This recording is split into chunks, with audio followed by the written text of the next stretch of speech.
This is the continued story of the book I Saw God's Hand by E.L. Martin, as retold to the children of the Watertown SDA Church Primary Sabbath School. I'm your storyteller, Austin Bacchus. Let's go. Big shame, no lap-lap.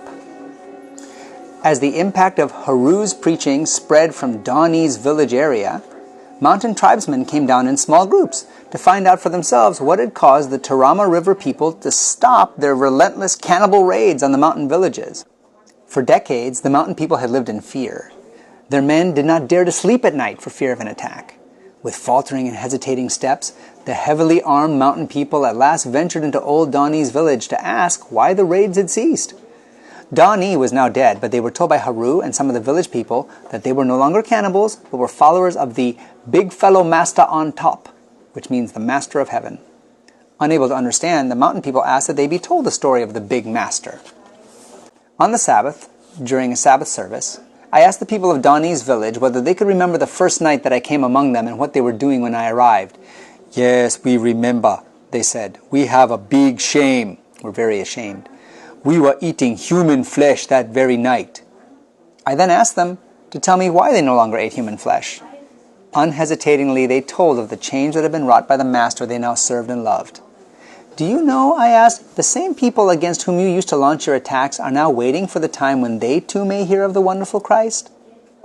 In response, a young man by the name of Muta and his young wife stood to their feet. Then another young man named Kamoy and his wife stood, followed by another by the name of Kuruki and yet another called Sapoi. These four young men and their wives told me they would go to take the story to their former enemies in the mountains. I certainly did not expect this to happen.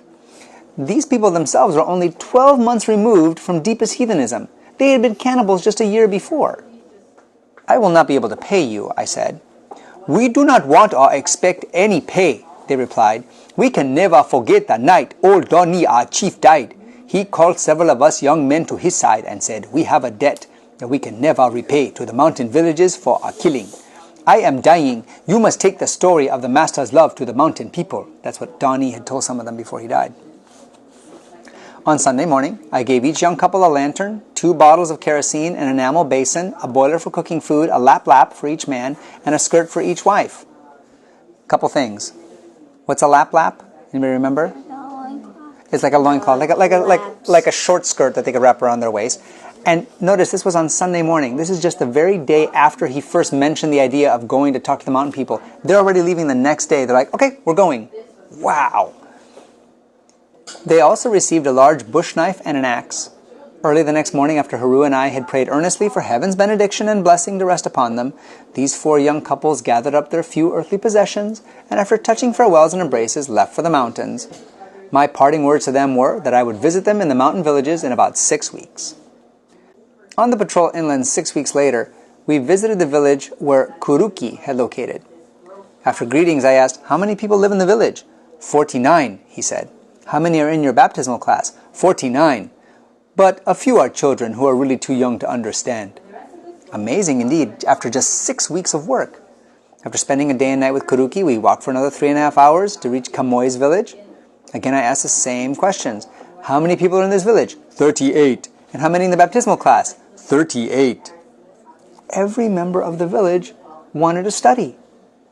We spent about the same amount of time with Kamoy, and then after a further 4-hour walk, we arrived at Muta's village. He had all 62 villagers attending worship and keeping the Sabbath. Finally, a further 2 hours walk brought us to Sapoi's village, and again we listened to similar amazing results. During the next 18 months, I visited these volunteer missionaries at about 12 to 14-week intervals. I never ceased to wonder at the knowledge of these mountain people displayed during their baptismal classes. I was amazed that these recently converted volunteer missionaries could impart so much knowledge. On almost every visit inland, I used to take kerosene and soap for the volunteers, and from time to time a skirt for the wife, and a lap-lap for the husband, but otherwise they received no payment whatsoever. On one of these patrols, I suggested a time 6 weeks ahead when all the baptismal candidates whom the missionaries considered ready should meet me down at Old Donnie's village by the river. Haru also had a number of candidates awaiting baptism in the beautiful river there. When the appointed day came, I was overwhelmed as I saw the number of people who had come down from the mountains to be baptized. I greeted everyone during the evening of the day prior to the baptism. Somehow I wasn't unduly concerned that I had not seen the volunteer missionaries. My guess was they were busy visiting some of their own people in their home villages. The next morning, when all the candidates were lined up on the riverbank and each name had been checked, I asked someone to find Kuruki, Kamoy, Muta, and Sapoi. I learned to my dismay they had not come down from the mountains. How could that be? They had every right to be here with all these people who were candidates for baptism now. Someone spoke up and said, Master, altogether missionary got big shame too much. He not got lap-lap. They were too ashamed to come down because their lap-laps had worn out. Because of the humidity as well as the termites and insects, the clothing would often rot after a few weeks if it wasn't replaced. I could have wept for my carelessness and lack of thought. Here before me were the results of their work, yet they were not present to witness the baptism.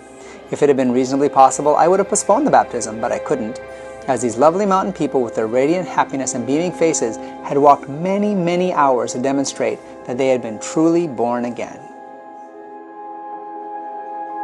Be sure to tune in next time for more stories from the book I Saw God's Hand by E.L. Martin. And meanwhile, feel free to check out these videos as well as others on my YouTube channel with many more mission and Bible stories for kids and adults. God bless you.